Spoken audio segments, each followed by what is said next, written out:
Deputy CM Pawan Kalyan విజయవాడలోని camp office లో పదవీ బాధ్యతల స్వీకరణ కార్యక్రమం మనం ఇప్పుడు లైవ్ లో చూస్తున్నాము. పవన్ కళ్యాణ్ క్యాంప్ ఆఫీస్ కి చేరుకున్నారు. తన ఛాంబర్ లో ఆయన ఆసీనులవ్వడమే కాకుండా వేద పండితులు ఆయన్ను ఆశీర్వదించే కార్యక్రమం కూడా జరుగుతోంది. మరి కాసేపట్లోనే బాధ్యతల్ని స్వీకరిస్తూ పలు ఫైళ్లపై సంతకాలు చేయబోతున్నారు డిప్యూటీ సీఎం పవన్ కళ్యాణ్. అంతేకాకుండా ఆయనకు కేటాయించిన మంత్రి పదవులకు సంబంధించి కూడా ఆయన పదవీ బాధ్యతలు ఈ రోజే చేపడుతున్నారు. ఈ నేపథ్యంలో ఆ కార్యక్రమాన్ని మనం లైవ్ లో చూడొచ్చు. అయితే ముందుగా సచివాలయంలో ఆయన పదవీ బాధ్యతలు స్వీకరించేందుకు ఏర్పాట్లు చేసినప్పటికీ కూడా పేషి అనూహ్యంగా మారిన నేపథ్యంలో ఈ రోజు విజయవాడలోని క్యాంప్ ఆఫీస్ లో ఆయన పదవీ బాధ్యతలు స్వీకరిస్తున్నారు. ప్రస్తుతం మనం లైవ్ లో చూస్తున్నాం. డిప్యూటీ సీఎం గా పవన్ కళ్యాణ్ బాధ్యతల స్వీకారం చేస్తున్నారు. ఆయన పలు ఫైళ్లపై సంతకాలు చేయబోతున్నారు. ఆ ఫైళ్లకు సంబంధించి ప్రస్తుతం అధికారులు కూడా పవన్ ముందుంచారు. అయితే ఈ రోజు పదవీ బాధ్యతల స్వీకరణ అనంతరం ఆయన స్కెడ్యూల్ అంతా కూడా ముందుగానే సిద్ధం చేశారు అధికారులు. పలువురు ఐఏఎస్ ఐపీఎస్లతో పవన్ కళ్యాణ్ భేటీ కాబోతున్నారు. అంతేకాకుండా గ్రూప్ 1, గ్రూప్ 2 కి సంబంధించిన అధికారులతో కూడా పవన్ కళ్యాణ్ మాట్లాడబోతున్నారు. వారందరితో కూడా అవగాహన కుదుర్చుకునే విధంగా ఈ భేటీలు ఉండబోతున్నాయి. అంటే వారు వేటికి సంబంధించి ఎటువంటి బాధ్యతలు నిర్వర్తించబోతున్నారు, వారితో కూడా ఒక ఇంటరాక్షన్ సెషన్ లాగా ఉండబోతోంది.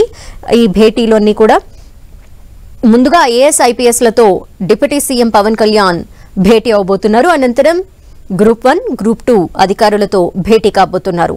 నిన్న సెక్రటేరియట్ లో తనకు కేటాయించిన పేసీని పరిశీలించేందుకు సెక్రటేరియట్ కి వెళ్లగా ఈ రోజు అనూహ్యంగా సెక్రటేరియట్ లో ఆయన పేషిని మార్చవలసి వచ్చింది. ఈ నేపథ్యంలో ఈ రోజు విజయవాడలోని క్యాంప్ ఆఫీస్ లో పవన్ పదవీ బాధ్యతల్ని స్వీకరిస్తున్నారు. మరిన్ని డీటెయిల్స్ అక్కడ నుండి మా ప్రతినిధి దుర్గా లైవ్ లో అందిస్తారు. దుర్గా, కొద్దిసేపటి క్రితమే డిప్యూటీ సీఎం పవన్ కళ్యాణ్ విజయవాడలో ఉన్నటువంటి క్యాంపు కార్యాలయానికి చేరుకున్నారు. ప్రస్తుతం ఆయన లోపల బాధ్యతలు స్వీకరించడంతో పాటు పూజా కార్యక్రమాల్లో పాల్గొనబోతున్నారు. ఈ రోజు బాధ్యతలు స్వీకరించిన తర్వాత అధికారులతో సమీక్ష సమావేశం కూడా ఉండబోతుంది. గ్రామీణాభివృద్ధి, పంచాయతీరాజ్ శాఖకు సంబంధించినటువంటి అధికారులు ఇప్పటికీ క్యాంపు కార్యాలయానికి చేరుకున్నారు. వాళ్ళందరితో కూడా సమీక్ష అయితే పవన్ కళ్యాణ్ చేయబోతున్నారు. తర్వాత గ్రూప్ 1, గ్రూప్ 2 అధికారులతో కూడా సమావేశం కాబోతున్నారు. ఎందుకంటే పంచాయతీరాజ్ అలాగే గ్రామీణాభివృద్ధి శాఖ ప్రతి జిల్లా అధికారులతో కూడా ఈ రోజు పవన్ కళ్యాణ్ సమావేశం కాబోతున్నారు. తర్వాత పంచాయతీరాజ్ అసోసియేషన్ మెంబర్లతో కూడా డిప్యూటీ సీఎం పవన్ కళ్యాణ్ ఈ రోజు సమావేశం కాబోతున్నారు. ఈ రోజు బాధ్యతలు తీసుకున్న తర్వాత వరుసగా సమావేశాలు కూడా నిర్వహించబోతున్నారు. మొత్తం ఈ శాఖలకు సంబంధించినటువంటి సమాచారం ఏంటి, వీటన్నింటితో రావాలంటే ఇప్పటికే ఆదేశాలు ఇచ్చినటువంటి నేపథ్యంలో వాటన్నింటికి సంబంధించి పూర్తిగా సమీక్ష చేయబోతున్నారు. రేపటి నుంచి పూర్తిగా కార్యాచరణకు డిప్యూటీ సీఎం సిద్ధమవుతున్నారని చెప్పాలి. కొద్దిసేపటి క్రితమే విజయవాడలో ఉన్నటువంటి క్యాంపు కార్యాలయానికి చేరుకున్నారు. పవన్ కళ్యాణ్ వెంట నాగబాబు అలాగే పార్టీకి సంబంధించినటువంటి ఎమ్మెల్యేలు వీళ్ళంతా కూడా రావడం జరిగింది. పూర్తిగా ప్రస్తుతం పూజా కార్యక్రమాల అనంతరం బాధ్యతలు కూడా స్వీకరిస్తారు. స్వీకరించిన తర్వాత ఉన్నతాధికారులతో సమావేశాలతో పాటు అధికారులతో కొన్ని కీలకమైనటువంటి ఆదేశాలు కూడా డిప్యూటీ సీఎం పవన్ కళ్యాణ్ ఇవ్వబోతున్నారు. దుర్గా, ప్రస్తుతం పవన్ కళ్యాణ్ పదవీ బాధ్యతల స్వీకార కార్యక్రమానికి పార్టీకి సంబంధించి ఎవరెవరు వెళ్లారు? అయితే పార్టీకి సంబంధించినటువంటి నేతలంతా కూడా ముఖ్యంగా గెలిచినటువంటి ఎమ్మెల్యేలు కొంతమంది రావడం జరిగింది. పవన్ కళ్యాణ్ కి పార్టీ ప్రధాన కార్యదర్శిగా ఉన్నటువంటి కొనిదెల నాగబాబు కూడా ఇక్కడికి రావడం జరిగింది. ప్రస్తుతం అయితే పూజా కార్యక్రమాలు జరుగుతున్నాయి. పూజా కార్యక్రమాల తర్వాత ఆయన బాధ్యతలు కూడా స్వీకరిస్తారు. స్వీకరించిన అనంతరం అధికారులతో సమీక్ష సమావేశాలు ఉంటాయి. వరుసగా ఐఏఎస్ అధికారులతో సమావేశాలు మొదటగా ఉంటుంది. పూర్తిగా ఈ డిపార్ట్మెంట్లకు సంబంధించి ఏదైతే అటవీ శాఖ, పంచాయతీరాజ్ అలాగే రూరల్ డెవలప్మెంట్ వీటన్నిటికి సంబంధించినటువంటి ఉన్నతాధికారులతో మొదట సమీక్షా సమావేశం ఉంటుంది. పూర్తిగా డిపార్ట్మెంట్లకు సంబంధించి ఒక సమీక్ష అనేది డిప్యూటీ సీఎం పవన్ కళ్యాణ్ చేయబోతున్నారు. ముఖ్యంగా ఈ డిపార్ట్మెంట్లకు సంబంధించి ఉన్నటువంటి పరిస్థితులు ఏంటి, ప్రజెంట్ ఉన్నటువంటి సిచ్యువేషన్ ఏంటి అనే దానికి సంబంధించి పూర్తిగా తెలుసుకున్న తర్వాత గ్రూప్ 1, గ్రూప్ 2 అంటే ముఖ్యంగా పంచాయతీరాజ్, రూరల్ డెవలప్మెంట్ అంటే ప్రతి జిల్లాకు సంబంధించినటువంటి అధికారులు ఉంటారు. వాళ్ళందరితో కూడా ఇంటరాక్షన్ ప్రోగ్రామ్ కూడా ఏర్పాటు చేశారు. వాళ్ళందరితో కూడా కలిసి ఏ విధంగా పనిచేయాలి, భవిష్యత్ కార్యాచరణ ఏ విధంగా ఉండబోతుంది, ఎలాంటి యాక్షన్ ప్లాన్ అనేది డిపార్ట్మెంట్లకు సంబంధించి ఉండబోతుంది అనే దానికి సంబంధించి కూడా ప్రధానంగా వాళ్ళందరికీ కూడా పవన్ కళ్యాణ్ దిశానిర్దేశం చేయబోతున్నారు. చేసిన తర్వాత పంచాయతీరాజ్ అలాగే సాగ్ అసోసియేషన్ కి సంబంధించినటువంటి ప్రతినిధులతో కూడా పవన్ కళ్యాణ్ సమావేశం అవుతారు. వాళ్ళకు ఉన్నటువంటి సమస్యలు, ముఖ్యంగా పంచాయతీరాజ్, రూరల్ డెవలప్మెంట్ తో పాటు అటవీ శాఖలో ఉన్నటువంటి కింద స్థాయిలో ఉన్నటువంటి ఉద్యోగులు, వాళ్ళకు ఉన్నటువంటి ఇబ్బందులు, అలాగే పూర్తిగా గ్రౌండ్ లో జరుగుతున్నటువంటి విషయాలు, వీటన్నింటికి సంబంధించి కూడా అసోసియేషన్ మెంబర్స్ తో కూడా సమావేశంలో పవన్ కళ్యాణ్ తెలుసుకోబోతున్నారు. వీటన్నింటి కూడా తెలుసుకున్న తర్వాత కీలకమైనటువంటి నిర్ణయాలు కూడా పవన్ కళ్యాణ్ ఈ శాఖల్లో తీసుకుంటారనేది మనకి అందుతున్నటువంటి సమాచారంగా ఉంటుంది. ఎందుకంటే చాలా పక్కాగా ముందు నుంచి కూడా తాను కోరుకుని శాఖలు అడిగి మరీ తీసుకున్నటువంటి పరిస్థితి. తన పార్టీకి సంబంధించి ఏవైతే సిద్ధాంతాలు ఉంటాయో సిద్ధాంతాలకు దగ్గరగా ఉండే శాఖలనే పవన్ కళ్యాణ్ ఎంచుకోవడం జరిగింది. ముఖ్యంగా పర్యావరణానికి సంబంధించి, అలాగే గ్రామీణాభివృద్ధి సంబంధించి, రూరల్ డెవలప్మెంట్ సంబంధించి, ముఖ్యంగా పంచాయతీరాజ్ సంబంధించి. ఎందుకంటే ముందు నుంచి కూడా పంచాయతీ వ్యవస్థకు సంబంధించి, లేదంటే గ్రామాల్లో ఉన్నటువంటి అభివృద్ధికి సంబంధించి కూడా గతంలోని నుంచి తన పార్టీ విధానాలు కూడా ఉన్నాయి. అదేవిధంగా ఆ పంచాయతీ వ్యవస్థకు సంబంధించి కూడా పెద్ద ఎత్తున పోరాటాలు కూడా చేసినటువంటి నేపథ్యంలో పంచాయతీరాజ్ శాఖతో పాటు గ్రామాల అభివృద్ధి, అలాగే అటవీ శాఖలు, అటవులు పర్యావరణాన్ని పరిరక్షించాలనే ఒక సిద్ధాంతం కూడా పార్టీ మూలాల్లో ఉంది. కాబట్టి వీటన్నిటికి సంబంధించినటువంటి శాఖలు తాను తీసుకోవడం జరిగింది. వీటన్నిటికి సంబంధించి కీలకమైన నిర్ణయాలు తీసుకోవడంతో పాటు మెరుగైన పనితీరు కనబరచాలని ఒక టార్గెట్ గా పవన్ కళ్యాణ్ ముందుకెళ్తున్నారు. ఇందులో భాగంగానే ఈ మూడు శాఖలు ప్రధానంగా ఆయన తీసుకోవడం జరిగింది. కొద్దిసేపటి క్రితమే క్యాంపు కార్యాలయం చేరుకున్నారు. కాబట్టి ప్రస్తుతం పూజా కార్యక్రమాలు జరిగిన తర్వాత ఆయన బాధ్యతలు తీసుకుని అధికారులతో సమీక్షా సమావేశం ఉంటుంది. తర్వాత గ్రూప్ 1, గ్రూప్ 2 అధికారులతో కూడా ఒక ఇంటరాక్షన్ కార్యక్రమం ఉంటుంది. తర్వాత పంచాయతీరాజ్ సంబంధించినటువంటి అసోసియేషన్ మెంబర్స్ తో కూడా మాట్లాడతారు. వీటన్నింటి నేపథ్యంలో అన్ని జరిగిన తర్వాత ఆయన పార్టీ కార్యాలయానికి ఇక్కడి నుంచి వెళ్తారు. తర్వాత రేపటి నుంచి పూర్తిగా శాఖలపైనే దృష్టి పెట్టబోతున్నారు. ప్రతిరోజు కూడా ఆ సచివాలయానికి వెళ్లేందుకు, వారంలో ఎక్కువ రోజులు సచివాలయానికి వెళ్లేందుకు కూడా ఆయన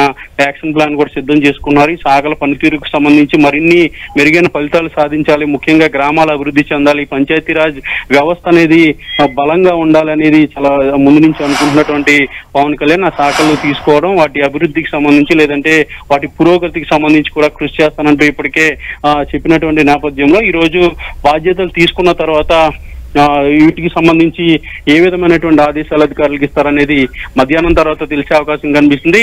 ముఖ్యంగా పంచాయతీరాజ్ వ్యవస్థలో కీలకమైనటువంటి మార్పులు తీసుకురావాలని పవన్ కళ్యాణ్ అనుకుంటున్నారు. అందుకోసమే పంచాయతీరాజ్ శాఖం కూడా ఆయన తీసుకోవడం జరిగింది. ముఖ్యంగా గ్రామాల అభివృద్ధికి సంబంధించి కూడా ఒక యాక్షన్ ప్లాన్ కూడా తన వద్ద ఉంది. ఆ యాక్షన్ ప్లాన్ ఖచ్చితంగా అప్లై చేస్తానంటూ కూడా పవన్ కళ్యాణ్ సన్నిహితుల దగ్గర చెప్పినట్టుగా తెలిసింది. దీంతో పాటు అడవుల పరిరక్షణకు సంబంధించి కూడా పెద్దపీట వేస్తాము. ఇందులో భాగంగానే అటవీ శాఖను కూడా తాను ఏరుకోరి తీసుకున్నారనేది పవన్ కళ్యాణ్ దగ్గర ఉన్నటువంటి సన్నిహితులు చెప్తున్నటువంటి నేపథ్యంలో ఈ 3 శాఖలకు సంబంధించి మెరుగైన ఫలితాలు సాధిస్తామంటూ కూడా జనసేన నేతలు చెప్తున్నారు. కొద్దిసేపటి క్రితం లోపలికి వెళ్ళినటువంటి పవన్ కళ్యాణ్ మరి కాసేపట్లో బాధ్యతలు తీసుకుని ఈ శాఖలపైన సమీక్ష కూడా చేయబోతున్నారు. దుర్గా, ఐఏఎస్, ఐపీఎస్ అధికారులతో భేటీ ఉంది పవన్ కళ్యాణ్ కి. ఈ నేపథ్యంలో వారంతా అక్కడికి చేరుకున్నారా? ఇక్కడే ఉండబోతుందా, అంటే పార్టీ కార్యాలయంలోనే ఉండబోతున్నాయా ఆ భేటీలు? అంటే ప్రస్తుతం అయితే ఆయన విజయవాడ క్యాంపు కార్యాలయంలో ఏదైతే ప్రభుత్వం నేను కేటాయించిందో క్యాంపు కార్యాలయంలో పూజా కార్యక్రమం నిర్వహించి ఇక్కడే బాధ్యతలు స్వీకరిస్తారు. ఇక్కడే దీనికి అనుగుణంగా ఉన్నటువంటి హాల్స్ లో ఈ సమావేశాలు కూడా ఉండబోతున్నాయి. మొదట అయితే పూజా కార్యక్రమాలు నిర్వహించిన తర్వాత, ప్రస్తుతం అయితే పూజా కార్యక్రమాలు జరుగుతున్నాయి. పూజా కార్యక్రమాల తర్వాత ఆయన బాధ్యతలు స్వీకరిస్తారు. బాధ్యతలు స్వీకరించిన తర్వాత అధికారులందరూ కూడా ఇప్పటికే ఆల్రెడీ చేరుకోవడం జరిగింది. 3 డిపార్ట్మెంట్లకు సంబంధించినటువంటి ఉన్నతాధికారులు, ఐఏఎస్లంతా కూడా ఆల్రెడీ చేరుకోవడం జరిగింది. ప్రిన్సిపల్ సెక్రటరీలు కానీ, కమిషనర్లు కానీ, మొత్తం ఐఏఎస్లంతా కూడా ఆల్రెడీ అక్కడే ఉన్నారు. కాబట్టి వాళ్ళందరితో కూడా ఇంటరాక్షన్ అనేది ఉంటుంది, ఒక సమీక్ష అనేది ఉండబోతుంది. డిపార్ట్మెంట్ సంబంధించి తాను ఏం చేయాలనుకున్న విషయాన్ని కూలంకషంగా ఈ రోజు ఉన్నతాధికారులకి పవన్ కళ్యాణ్ చెప్పబోతున్నారు. తర్వాత గ్రూప్ 1 అలాగే గ్రూప్ 2 అధికారులతో కూడా ఇంటరాక్షన్ ఉంటుంది. వీళ్ళందరితో కూడా పవన్ కళ్యాణ్ జిల్లా స్థాయిలో ఎలాంటి పనితీరు కనపరచాలి, ఏ విధమైనటువంటి యాక్షన్ ప్లాన్ సిద్ధం చేయాలనే దానికి సంబంధించి కూడా కొన్ని సూచనలు సలహాలు కూడా పవన్ కళ్యాణ్ ఇవ్వబోతున్నారు. తరువాత పంచాయతీరాజ్ అసోసియేషన్ మెంబర్స్ తో సమావేశం కూడా ఉండబోతుంది. వాళ్ళందరికీ కూడా గ్రౌండ్ లెవెల్లో ఉన్నటువంటి సమస్యలు ఏంటి వాళ్ళ ద్వారా తెలుసుకుని గ్రౌండ్ లెవెల్లో ఎలాంటి యాక్షన్ ప్లాన్ తో ముందుకెళ్లాలనేది కూడా వాళ్ళందరికీ దిశానిర్దేశం పవన్ కళ్యాణ్ చేయబోతున్నారు. వరుసగా 3 సమావేశాలు ఈ రోజు ఉన్నాయి. బాధ్యతలు తీసుకున్న అనంతరమే ఐఏఎస్ అధికారులతో అయితే కీలకమైనటువంటి సమావేశం ఉండబోతుంది. తర్వాత పవన్ కళ్యాణ్ తన ఉద్దేశాన్ని కూడా ప్రకటించే అవకాశం అయితే కనిపిస్తుంది. ఇక మరోపక్క తన పేషీకి సంబంధించి కొంత మార్పులు జరిగాయి. ఈ నేపథ్యంలో సచివాలయంలో పేషీ ఎప్పటిలోగా రెడీ అవబోతోంది పవన్ కళ్యాణ్ కి సంబంధించింది? అంటే పవన్ కళ్యాణ్ పేషీకి సంబంధించి నిన్న ఏదైతే గతంలో ఆర్థిక శాఖ మంత్రి బుగ్గన రాజేంద్రన్ ఏదైతే కార్యకలాపాలు నిర్వహించారో ఆ పేషీని పవన్ కళ్యాణ్ కి మొదట్లో కేటాయించారు. దాని ఆర్థిక శాఖకు అది అనువైన పేషీగా ఉండడంతో ఆర్థిక శాఖ పేషీని మళ్ళీ మార్చడం జరిగింది. 211 నెంబర్ ని పవన్ కళ్యాణ్ కి ప్రస్తుతం అయితే కేటాయించారు. అయితే ఆ ఛాంబర్ లో కొన్ని మార్పులు చేర్పులకు నేను పవన్ కళ్యాణ్ సూచించారు కాబట్టి దానికి సమయం కూడా పట్టే అవకాశం ఉంది. కాబట్టి ఇప్పుడు క్యాంప్ కార్యాలయంలో బాధ్యతలు తీసుకుంటున్నారు. ఎందుకంటే ముందుగానే ఫిక్స్ చేసుకున్నటువంటి ముహూర్తం ప్రకారం ప్రస్తుతం అయితే క్యాంపు కార్యాలయంలో బాధ్యతలు తీసుకుంటున్నారు. ఇది కూడా పూర్తిగా ప్రభుత్వానికి సంబంధించినటువంటి భవనం, ఇరిగేషన్ కి సంబంధించినటువంటి భవనం కాబట్టి ఇది పవన్ కళ్యాణ్ కి కేటాయించిన నేపథ్యంలో ప్రస్తుతానికైతే ఇక్కడి నుంచే కార్యకలాపాలన్నీ కూడా ఉండబోతున్నాయి. ఎప్పుడైతే సచివాలయంలో ఉన్నటువంటి ఛాంబర్ ఎప్పుడైతే వర్క్స్ అన్ని కూడా పూర్తవుతాయో అప్పుడు అక్కడికి షిఫ్ట్ కాబోతున్నారు. క్యాంప్ ఆఫీస్ కి అయితే పూర్తిగా ఇక్కడే ఉండబోతుంది. ఇక్కడ నుంచి మంగళగిరిలో ఉన్నటువంటి పార్టీ కార్యాలయానికి యాక్టివిటీని బట్టి వెళ్తూ ఉంటారు. రెగ్యులర్ గా అయితే పవన్ కళ్యాణ్ కి పూర్తిగా విజయవాడలో ఉన్నటువంటి క్యాంపు కార్యాలయంలోనే పవన్ కళ్యాణ్ ఉండబోతున్నారు. ఎందుకంటే ఇది అత్యంత సెక్యూరిటీగా ఉండే ప్లేస్. రాజ్భవన్ ఉంది పక్కనే. దీనికి సరౌండింగ్స్ లో కూడా పూర్తిగా ఎవరు కూడా లోపలికి వచ్చే పరిస్థితి ఉండదు. ఖచ్చితంగా అనుమతి తీసుకునే లోపలికి రావాల్సినటువంటి పరిస్థితి ఉంటుంది. ఈ బంగ్లా అయితేనే ఖచ్చితంగా పవన్ కళ్యాణ్ కి అనువుగా ఉంటుందంటూ కూడా ఆల్రెడీ నిర్ణయం తీసుకుని బంగ్లాను పవన్ కళ్యాణ్ కి కేటాయించడానికి నిన్న కూడా పవన్ కళ్యాణ్ ఈ క్యాంపు కార్యాలయానికి వచ్చారు, పరిశీలించారు. తన స్నేహితుడు ఆనంద్ సాయి కూడా పవన్ కళ్యాణ్ వెంట వచ్చారు. కొన్ని సూచనలు కూడా ఆయన చేయడం జరిగింది. పవన్ కళ్యాణ్ టేస్ట్ కు తగ్గట్టుగా ఈ క్యాంపు కార్యాలయాన్ని కాస్త మరమ్మతులు, కొన్ని రెనోవేషన్ కూడా చేసే అవకాశం కూడా కనిపిస్తుంది. నిన్న సచివాలయానికి కూడా పవన్ కళ్యాణ్ తో కూడా ఆనంద్ సాయి ఇద్దరు కూడా ఆల్రెడీ ఛాంబర్ ని చూశారు. కొన్ని మార్పులు, చేర్పులు, సూచనలు కూడా అధికారులకి చేయడం జరిగింది. వాటన్నిటికి సంబంధించినటువంటి పనంతా కూడా పూర్తయిన తర్వాత సచివాలయానికి పవన్ కళ్యాణ్ వెళ్ళబోతున్నారు. ప్రస్తుతం అయితే ముహూర్తం ఫిక్స్ చేసుకున్నారు. ఎందుకంటే ప్రమాణ స్వీకారం చేసి 1 రోజుల పైనే అయ్యింది కాబట్టి ఇక బాధ్యతలు స్వీకరించాలి కాబట్టి ఖచ్చితంగా క్యాంపు కార్యాలయంలో ప్రస్తుతం అయితే బాధ్యతలు స్వీకరిస్తున్నారు. తరువాత అధికారులతో కూడా సమావేశాలు ఉండబోతుంది. ఇక్కడ నుంచి ఎక్కువ సమయం అంతా కూడా క్యాంపు కార్యాలయంలోనే పవన్ కళ్యాణ్ గడపబోతున్నారు. అవసరం బట్టి సచివాలయానికి కూడా వెళ్తారు తరచూ అంటూ కూడా పవన్ కళ్యాణ్ సంబంధించినటువంటి సన్నిహితులు చెప్తున్నారు. ముఖ్యంగా అధికారులు అయితే అన్ని ఏర్పాట్లు కూడా చేశారు. ఈ రోజు కీలకమైనటువంటి సమీక్షలు కూడా పవన్ కళ్యాణ్ చేయబోతున్నారు. ఏం ఆదేశాలు ఇస్తారు, సాగులకు సంబంధించి ఎలాంటి రూట్ మ్యాప్ ని సిద్ధం చేస్తారు అనేది కూడా ఈ రోజు మధ్యాహ్నం తర్వాత తెలిసే అవకాశం ఉంది. దుర్గా, షెడ్యూల్ ప్రకారం ఈ రోజు ఈ భేటీలో ఐఏఎస్, ఐపీఎస్ అధికారులతో అలాగే గ్రూప్ 1, గ్రూప్ 2 అధికారులతో ఈ భేటీలు ఎంతసేపు ఉండబోతున్నాయి? క్యాంపు కార్యాలయంలో ఎంతసేపు ఉండబోతున్నారు పవన్ కళ్యాణ్? మధ్యాహ్నం 2 గంటల వరకు కూడా పవన్ కళ్యాణ్ ఈ క్యాంపు కార్యాలయంలోనే ఉండబోతున్నారు. ప్రస్తుతం అయితే పూజా కార్యక్రమాలన్నీ కూడా పూర్తయ్యాయి. తను బాధ్యతలు కూడా మరి కాసేపట్లో తీసుకోబోతున్నారు. బాధ్యతలు తీసుకున్నటువంటి పవన్ కళ్యాణ్ కి ప్రస్తుతం మనం విజువల్స్ లో కూడా చూస్తున్నాం. పార్టీకి సంబంధించినటువంటి నేతలు, ముఖ్యంగా ఎమ్మెల్యేలు, అలాగే పిఠాపురంలో తన గెలుపుకి కృషి చేసినటువంటి వర్మ కూడా అక్కడికి వచ్చారు. ఆయన మొదటగా పవన్ కళ్యాణ్ ని అభినందించి వాళ్ళకి శుభాకాంక్షలు తెలియజేసినటువంటి పరిస్థితి కనిపిస్తుంది. ప్రస్తుతం అయితే విజయవాడ క్యాంపు కార్యాలయంలో బాధ్యతలు తీసుకున్న పవన్ కళ్యాణ్ కు పార్టీ నేతలు వీళ్ళంతా కూడా శుభాకాంక్షలు తెలియజేస్తున్నారు. ముందుగా వర్మ శుభాకాంక్షలు తెలియజేశారు. ఆయన ఆ సాలువ కప్పి ఆయనకి కుంకుమ కూడా పెడుతున్నటువంటి ఎక్స్క్లూజివ్ విజువల్స్ కూడా మనకి స్క్రీన్ పైన కనిపిస్తున్నారు. దీంతో పాటు పార్టీకి సంబంధించినటువంటి కీలక నేతలు అలాగే ఎమ్మెల్యేలు వీళ్ళంతా కూడా రావడం జరిగింది. వాళ్ళందరూ కూడా పవన్ కళ్యాణ్ కు శుభాకాంక్షలు తెలియజేస్తున్నటువంటి పరిస్థితి కనిపిస్తుంది. ప్రస్తుతం